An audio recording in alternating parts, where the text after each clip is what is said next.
le grand rendez-vous européen. Édition spéciale. Avec Le Monde et iTélé.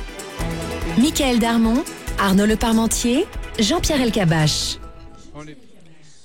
En effet, Europe 1, iTélé, le monde en direct de la place de la République, cette place qui symbolise tant les rassemblements et les combats de la démocratie. Invité maintenant avec nous Nathalie Kosciusko-Morizet. Merci d'avoir écouté tout à l'heure le ministre de l'Intérieur et d'être avec nous. La première question, c'est Arnaud Le Parmentier qui vous la pose. Nathalie Kosciusko-Morizet, bonjour. Alors, vous avez écouté M. Cazeneuve. Est-ce qu'il fait bien, selon vous, son travail de ministre de l'Intérieur ?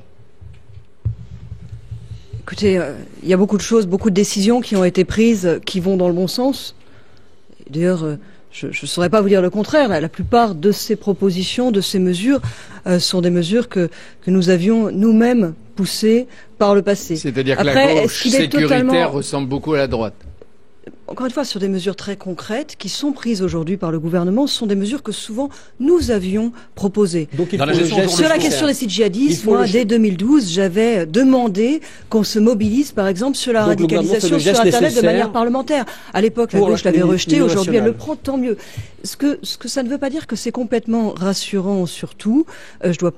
Vous voyez que j'ai pas été complètement rassurée sur tout en écoutant Bernard Cazeneuve, mais écoutez, moi je veux pas l'accabler parce que c'est une situation extrêmement difficile et ce qui m'intéresse, c'est comment on va plus loin. Parce que les mesures qui sont prises aujourd'hui vont pour beaucoup dans le bon sens. Moi j'ai voté pour la loi qui renforce les moyens du renseignement. Les dispositions qui étaient développées tout à l'heure me semblent pour l'essentiel aller dans le bon sens. Ça veut pas dire que tout ce qu'il faut faire, tout ce qu'on peut faire, est déjà fait. Et je trouve qu'il y a encore, dans notre dispositif... Qu'est-ce qu'il faut faire ?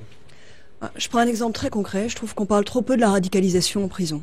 Vous voyez, quand on voit les parcours des terroristes, et puis de toute façon, tout le monde en convient... Et pas seulement en prison. Et pas seulement en prison. Mais ça passe beaucoup par la case prison. On parle maintenant de la radicalisation sur Internet. On commence à évoquer tous ces sujets. Sur la prison, on en parle, mais quelles sont les mesures ? On sait qu'on a un problème majeur de surpopulation carcérale. On a aujourd'hui 58 000 places de prison pour 69 000 détenus. Ça veut dire que dans les maisons d'arrêt, notamment, il y a une surpopulation qui atteint dans les maisons d'arrêt franciliennes 170%. Et vous avez dans la même maison d'arrêt, dans les mêmes lieux de vie, des détenus radicalisés qui reviennent de Syrie et des jeunes qui sont là pour des faits de délinquance. Il faut les regrouper ? Mais non, justement, ils sont ensemble, ils sont confrontés les uns aux autres. Ce sont des gens qui sont très jeunes. Dans les maisons d'arrêt franciliennes, 40% des détenus ont moins de 25 ans. Donc on a là une espèce de bouillon de culture dans lequel, et on le voit dans les parcours des terroristes d'aujourd'hui, ce sont des jeunes qui ont commencé dans la délinquance, qui à un moment ont été mis en contact avec de l'endoctrinement, avec de la radicalisation. Qu'est-ce qu'on fait ? Et là, il y a des choses simples à faire, mais des choses qu'il faut faire vite et qui, pour le coup, sont à l'envers de ce qui a été fait ces dernières années. La construction de places de prison. Nous avons besoin de nouvelles places de prison et nous avons besoin de nouvelles doctrines en quelque sorte pour isoler peut-être dans les mêmes établissements les détenus radicalisés. Formation. Il faut rassembler effectivement les radicalisés dans des mêmes centres. Je pense qu'en tout cas, il faut séparer les radicalisés, qui sont parfois un petit noyau. Mais vous savez, ils diffusent leur idéologie meurtrière là-dedans. Ils endoctrinent. Donc la prison, qui devrait être un lieu où on prépare sa sortie et sa réinsertion, pour les jeunes délinquants, devient un lieu d'apprentissage du terrorisme. Et ça, c'est un sujet. Et ça, c'est un sujet sur lequel je trouve. Différents auteurs, écoutez, vrai, pas tout à l'heure par le ministère de l'Intérieur, et je trouve que ça n'avance pas. C'est vrai qu'on aurait pu lui poser la question. Les projets de construction de places de prison ont pris du retard. Est-ce que la ville et la capitale, Paris, est suffisamment surveillée ? Bon, sur la question de Paris, je trouve qu'il y a des sujets qui ont avancé et des sujets sur lesquels on est toujours en retard. Et qui sont souvent des sujets municipaux d'ailleurs. Je ne jette pas la pierre au ministre de l'Intérieur là-dessus. Je vous prends 3 exemples. La vidéoprotection. Paris est sous-équipé en matière de vidéoprotection, y compris par rapport à des grandes villes de province. Mais il y a déjà 1000 caméras, ça suffit pas ? 1000 caméras en surface, non, ça suffit pas. C'est moins en proportion du nombre d'habitants que des grandes villes comme Lyon, comme Strasbourg. Et d'ailleurs, vous voyez bien que c'est pas un problème partisan ce que je vous dis là, parce que des villes comme Lyon et Strasbourg ont aujourd'hui des maires de Donc, gauche. il faut développer Ça devrait les pas caméras être de un surveillance. sujet de Deuxième droite point. ou de gauche. À Paris, le métro est très bien couvert. Et d'ailleurs, vous le voyez dans le parcours des terroristes. On vous disait, il est rentré à Croix-de-Chavaux, il est sorti à Nation. Le sous-sol à Paris est très très bien suivi. Mais en surface, on n'a pas assez de caméras et la municipalité met beaucoup de Est-ce qu'il faut plus de policiers temps de recul. Des policiers. Bon, moi, je suis depuis longtemps pour la création de police municipale, ce qui ne résout pas le problème du terrorisme, mais ce qui permet de décharger la police nationale d'un certain nombre si vous voulez, d'opérations, de tâches, pour qu'elle puisse se concentrer sur ses vraies missions. On a aussi des sujets sur la mise en sécurité de certains lieux, notamment les lieux accueillant les jeunes enfants, pour lesquels des dispositifs d'accès, des dispositifs anti-intrusion sont réclamés. Les crèches, les écoles sont pas assez protégées, vous trouvez? Non, vous avez seulement un tiers des lieux accueillant des jeunes enfants aujourd'hui à Paris qui sont dotés de dispositifs anti-intrusion. Nous avons proposé avec le groupe Les Républicains au Conseil de Paris que pour l'année 2016, l'ensemble du budget participatif soit consacré à ces mesures de sécurité d'urgence, parce qu'il y a une urgence qui est de se sentir en sécurité. Pour revenir au début de votre analyse, pour autant, est-ce que vous allez aller jusqu'au bout cette fois-ci et voter donc cette révision de la Constitution que propose donc le président? Je vote toutes les mesures qui vont dans le sens de la lutte contre le terrorisme. Et je propose des dispositions sur les sujets sur lesquels je trouve qu'on ne va pas assez loin. Il y a la radicalisation dans les prisons, il y a la question de la rétention de sûreté à la fin de la peine, parce que un détenu qui a purgé sa peine, mais qui est toujours dangereux. La Constitution sur la révision de la Constitution. Je viens sur la révision de la Constitution. Il y a un troisième sujet que je voudrais soulever quand même, c'est que, et je trouve que le gouvernement n'en parle pas assez, c'est la mobilisation de l'ensemble de la société, de l'ensemble de la nation, dans notre sécurité collective. Mais vous ne croyez pas que l'opposition, alors à ce moment-là, devrait donner l'exemple et se joindre à mais on le donne. Moi, j'ai voté. Mais moi, j'ai voté la loi sur le renseignement. Je voterai. Attendez, laissez-moi juste. Pardon, j'insiste là-dessus parce que nous avons tous utilisé. Moi, j'ai bien réfléchi avant. Je trouve que ce ne sont pas des mots qu'on utilise à la légère, mais nous avons tous utilisé cette expression de dire nous sommes en guerre. Quand on est en guerre, la défense civile, ça existe. La participation de tout le monde, vous comprenez, la sécurité collective, ça ne se délègue pas. Donc pouvoir organiser la participation de tout le monde à la sécurité collective, c'est important. Moi, j'ai senti ce mouvement après les attentats de novembre. On avait des Français, beaucoup de Parisiens, qui voulaient, par exemple, apprendre les gestes qui sauvent, qui voulaient savoir comment il fallait faire si on se retrouvait confronté. Et il faut mobiliser la société mais pas civile. seulement, Jean-Pierre Elkabbach. Je pense que c'est de la responsabilité du gouvernement que de donner des outils à chacun pour qu'ils puissent participer à la sécurité collective. À la manière américaine. Certainement pas des armes, mais il y a une demande aujourd'hui de savoir les gestes qui sauvent. Personnellement, je suis favorable à un service civil 2-3 mois qui serait l'occasion d'apprendre, je vous dis, les bonnes réactions, d'apprendre à participer, en quelque sorte, à sa propre défense. Nathalie, voilà, je pense que la défense, c'est l'affaire de tous. On marque une pause et nous nous retrouvons dans un instant avec vous. Rendez-vous Europe 1 avec Le Monde et iTélé. Le grand rendez-vous Europe 1. Édition spéciale. Avec Le Monde et iTélé. Michael Darmon, Arnaud Le Parmentier, Jean-Pierre Elkabbach. Nous sommes en effet en direct de la place de la République à Paris, cette place si symbolique. Question à Nathalie Kosciusko-Morizet de Michael Darmon. Voterez-vous la révision de la Constitution? En l'état, non. D'abord, moi je ne crois pas, j'ai pas le sentiment qu'une révision constitutionnelle s'imposait. Sur la question de l'état d'urgence, le Conseil constitutionnel a rendu des décisions au mois de décembre qui font qu'en fait on n'avait pas besoin de modifier la Constitution pour garantir l'état d'urgence. Soumis ensuite aux différentes questions de constitutionnalité. Eh bien non, les questions de constitutionnalité sont tombées en décembre. Donc, je ne crois pas qu'une révision constitutionnelle s'imposait. La déchéance de nationalité, voterez-vous pour ? Mais sur la question précise de la déchéance de nationalité, moi, j'aurais préféré, et d'ailleurs j'ai poussé, la proposition de l'indignité nationale. C'est quelque chose que j'ai poussé dès après les attentats de janvier dernier, avec d'autres parlementaires. L'indignité nationale, c'est la possibilité d'avoir une déchéance des droits civiques, civils et sociaux, sans créer de problème de binationalité ou de pas binationalité. En fait, on atteint les mêmes objectifs symboliques, des objectifs qui sont forts que la déchéance de nationalité, sans se poser le problème de savoir si on va créer des apatrides. Voilà, j'étais plus favorable à l'indignité nationale.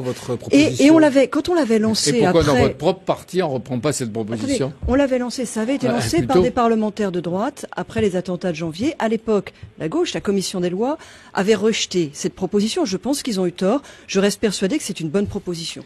À partir du moment où on veut suivre la voie de la déchéance de nationalité, dès lors qu'on veut suivre cette voie-là, et je la comprends et je trouve qu'il y a de la cohérence, parce que c'est vrai que, en même temps, voilà, quelqu'un qui a porté les armes contre la France, quelqu'un qui a attaqué la France, on n'a pas envie qu'il reste français. Vous comprenez, mais vous voterez pas. Non, attendez, je m'explique. À partir du moment où on suit cette voie, moi je crois qu'il faut que ce soit pour tous. Je vois pas pourquoi on épargnerait un terroriste sous prétexte qu'il n'est que français, qui n'a pas de binationalité. Écoutez, ce sont les mêmes Kalachnikov, c'est la même idéologie meurtrière. C'est donc un Français ennemi de la France, il a le même sort que... Mais bien sûr, un traître, c'est un traître binational ou pas, un terroriste, et pourtant votre parti, les Républicains, va voter probablement la révision de la Constitution. Mais j'ai défendu en bureau politique avec quelques autres l'idée qu'il fallait que ce soit pour tous. Je le redis, je ne comprends pas pourquoi on ferait en quelque sorte une exception, une forme de discrimination positive à l'égard des terroristes Christian Estrosi se prononce également pour la déchéance. C'est préférable pour vous de vous éloigner de Nicolas Sarkozy, c'est-à-dire de la ligne générale du parti. Et je rentre dans le détail, mais c'est pas un problème de personne, c'est un problème de fond. Je rentre dans le détail. On me dit,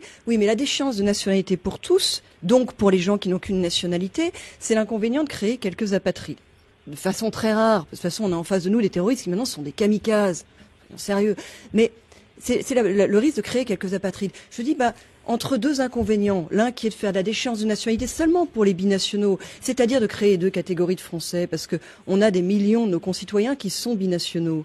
Et le message qu'on leur envoie, qu'il y a deux catégories, que ce sera pas la même peine suivant le statut, n'est pas un bon message. Eh bien, je préfère l'inconvénient de créer rarissimement quelques apatrides. Donc vous ne serez pas engagé par la ligne politique de votre parti, les Républicains? Vous savez, j'ai ma conscience et mes idées et je les défends. Je les ai défendues devant le bureau politique parce que moi, quand il y a un débat, j'y vais, j'exprime mes idées et j'y vais jusqu'au bout. Et quitter les responsabilités du parti et pour que vous vous éloigniez. Qu'est-ce qui est la plus forte divergence entre vous et les dirigeants du parti? D'abord, Jean-Pierre Elkabbach, je suis pas sûr que ce soit quelque chose qui passionne aujourd'hui les Français. Alors qui peut en intéresser certains, surtout ceux qui s'intéressent à vous. Je vais répondre, mais je le dis cash. On est en pleine commémoration. Moi, j'avoue, depuis quelques jours, j'ai participé cette semaine à toutes les commémorations à Paris. C'est des moments qui sont forts parce que c'est à la fois une histoire collective et une histoire personnelle qui viennent se mêler avec ces attentats. C'est des moments qui marquent une vie. On se souvient tous où on était. Et je dois dire que je me lève pas le matin en me posant la question de savoir quels sont les problèmes de divergence de ligne politique dans mon parti. Et avant de dormir. Vous vous demandez peut-être qui vous allez rejoindre, quelle écurie vous allez rejoindre, quelle écurie allez-vous rejoindre. Jean-Pierre Elkabbach, parce que vous voyez, hier soir, j'étais à la commémoration devant l'hypercachère et non, je n'en suis pas sorti en me posant des questions de ligne politique. C'était bien d'autres questions que je me posais à ce moment-là. Alors vous allez le faire. Mais je vais répondre sur la question de la ligne politique. Moi, je défends l'idée que dans ce grand trouble de la vie politique en ce moment, et notamment cette forte hausse du Front National qui provoque chez certains cette idée que pour pouvoir combattre, il va falloir droitiser. Non, je défends une autre ligne. Voilà. C'est-à-dire aujourd'hui, dans le climat d'aujourd'hui, vous pensez qu'il y a, comme le disait tout à l'heure Bernard Cazeneuve, la nécessité de l'union ou de l'unité nationale autour de la sécurité. Mais ça, en tout cas, est-ce que vous croyez à la nécessité du clivage droite-gauche? Je veux rentrer dans le détail. Moi, ce que je crois, c'est que la droitisation, pour contrer le Front National, ça n'est ni juste ni efficace. Ça n'est pas efficace parce qu'on a vu les scores du FN qui n'arrêtaient pas d'augmenter. Donc ça n'est pas efficace. Donc le Parti des Républicains vraiment se trompe dans sa réorganisation et positionnement. Oui, je défends une autre ligne. Les mouvements de personnes que je vois depuis plusieurs semaines, depuis mon éviction, sont des mouvements qui correspondent à une droitisation de la ligne. Moi, je défends une autre ligne. Je le redis, ça n'est ni juste ni efficace. Ça n'est pas efficace. Jean-Pierre Elkabbach, permettez-moi de finir. Vous aussi que plus on joue la droite, plus on favorise le Front National. C'est-à-dire qu'on ne répond à aucun des problèmes, on ne résout aucune des questions. Vous comprenez, les débats sur l'identité ont leur intérêt, leur importance, mais je ne pense pas qu'on résoudra aucun des problèmes des Français en s'enferrant éternellement sur des débats sur la question des menus dans les écoles ou autres sujets du genre. Je vais aller plus loin.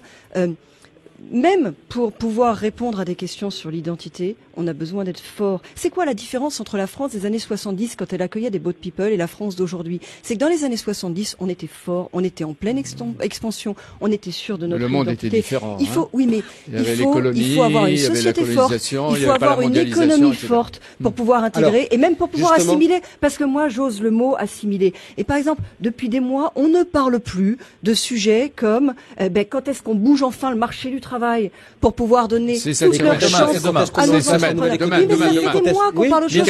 Et moi, je voudrais aussi que mon parti politique se positionne sur ces sujets-là. On ne parle pas de la réforme du marché du travail, on ne parle pas de la baisse de la fiscalité. Ils nous ont fait exploser les impôts. On n'en peut plus des impôts. On n'en parle pas. Pour résumer justement ce positionnement, vous dites vous-même, vous parlez cash. Est-ce que cette ligne que vous défendez, vous allez la défendre lors de la grande compétition de cette année, c'est-à-dire la primaire à droite? Et franchement, je trouve que c'est un sujet qui est hors de propos ce matin, Mickaël Darmon. Je vous promets de vous répondre à cette question-là. Mais voyez, le moment venu. On voit bien qu'on y va. On est à un an de l'anniversaire de Charles de Gaulle. Est-ce qu'il est vrai? C'est pas une question. Vous aussi, vous êtes pour la transparence et la vérité. Est-ce qu'il est vrai que vous allez rejoindre Alain Juppé? Jean-Pierre Elkabbach, vous faites des provocations pour essayer d'avoir des réponses. Donc c'est une provocation. Jusqu'à quel moment? Non, mais quelle est la réponse? Je viens de vous répondre. Moi, je ne rentre pas. Ce que vous dites, pardon. Je rentre dans aucune de vos questions posées de la manière la plus provocante et la plus absurde possible, parce que vous savez très bien vous-même que votre question est absurde. Je n'y rentre pas. Pas absurde. Mais je n'y rentre pas. Elle vient de faire comprendre qu'il y aura une ligne Nathalie Kosciusko-Morizet que vous présenterez à la primaire. Je défends des idées. Je les ai défendues dans mon parti. Je les défends devant les Français. Je continuerai à les défendre, mais voyez, ce matin... il y a l'émotion, mais vous alertez sur le côté droitier de votre parti, et vous n'en faites pas partie. Mais c'est même pas seulement une question de parti, c'est une question de répondre aux attentes des Français. Voilà, je pense qu'on ne répondra pas aux attentes des Français en s'enferrant pour l'éternité dans un débat sur la question de savoir qui va décider du menu dans les écoles. C'est effectivement le grand débat qui va agiter toute votre famille politique cette année. La dérive est telle que vous pouvez envisager de quitter les Républicains, vous l'excluez. Moi, je défends mes idées dans mon parti, parce que c'est le parti gaulliste, c'est un parti qui a une histoire, et c'est pas parce que... le courage, c'est d'être dedans. Donc même dérivant, vous restez aux Républicains.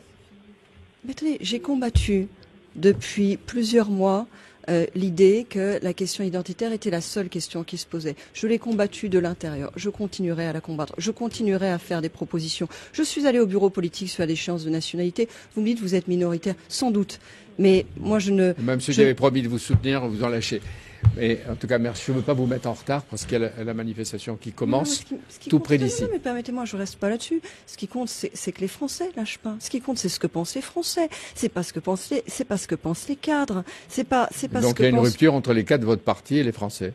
Vous le confirmez. C'est pas une question absurde. Écoutez, non, c'est pas une question absurde, ça. Mais en tout cas, moi, je défendrai mes idées. Je les défends à l'intérieur du parti, certes, mais je les défends d'abord devant les Français. Vous allez rejoindre. Oui, merci. Je vais rejoindre. Merci d'être intervenu avec nous et après Bernard Cazeneuve. Merci. À dimanche prochain. Le grand rendez-vous européen. Édition spéciale. Avec Le Monde et iTélé. Mickaël Darmon, Arnaud Leparmentier, Jean-Pierre Elkabbach.